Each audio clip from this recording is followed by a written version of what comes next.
आप अपना risk analyse करिए, सब जगह पैसा बन रहा है, लाखों गवा रहे हैं, करोड़ों कमा भी रहे हैं। 100 की चीज 1000 जाएगी, हमें क्या पता। यदि आपको ज्ञान है स्टॉक मार्केट का तो स्टॉक मार्केट में पैसा लगाइए। अब हो सकता है अगले साल फिर वो 20% बढ़ जाए वहां से। म्यूचुअल फंड हुआ या कोई भी इन्वेस्टमेंट हुई।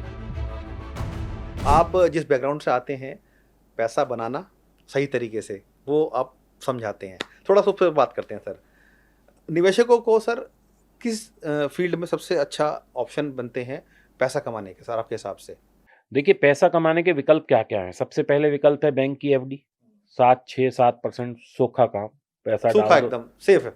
ठीक है। उसके बाद क्या है, पीपीएफ, ये वो जो पोस्ट ऑफिस की स्कीम है, 1-8% और ज़्यादा। इसके बाद म्यूचुअल फंड है, इसके बाद प्रॉपर्टी है, इसके बाद गोल्ड है, सिल्वर है, बिटकॉइन है। बस यही विकल्प है। अब आदमी ये सोचे कि ये बेहतर है, ये बेहतर है, ये बेहतर है। हाँ, मैं ये कहूँगा एफडी और ये जो पोस्ट ऑफिस है, इनसे म्यूचुअल फंड से लेके आगे के जो इंस्ट्रूमेंट है सारे बेहतर है। आप अपना रिस्क एनालाइज करिए, सब जगह पैसा बन रहा है, सब में लोग लाखों गवा रहे हैं, करोड़ों कमा भी रहे हैं।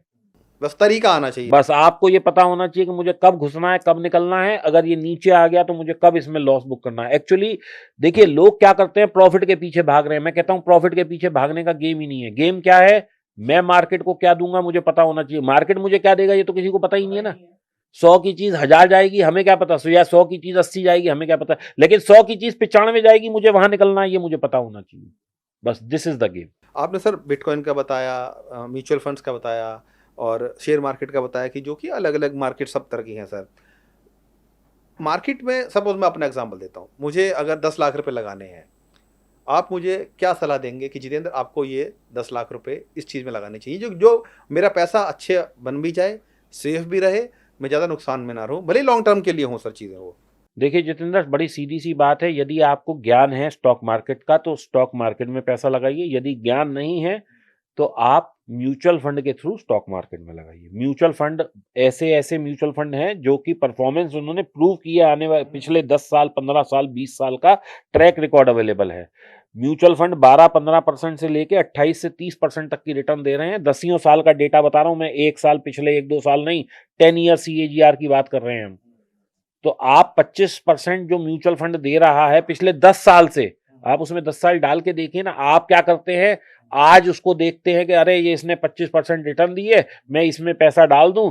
वो 2 साल अंडर परफॉर्म करता है, आप पैसा लेके निकल जाते हैं। म्यूचुअल फंड क्या करता है, आपने डाला, हो सकता है पहले साल 5-10% कम कर दे, फिर 5-10% कम कर दे, फिर हो सकता है 50% बढ़ जाए। तो आपने तो 30% की राइट छोड़ दी ना। लेकिन इसको 30% देने में कितना टाइम लगा, 3 साल। अब हो सकता है अगले साल फिर वो 20% बढ़ जाए वहां से। तो आपने तो पूरा जरिया ही छोड़ दिया, क्योंकि आपने उसे शॉर्ट टर्म टाइम फ्रेम में देखा।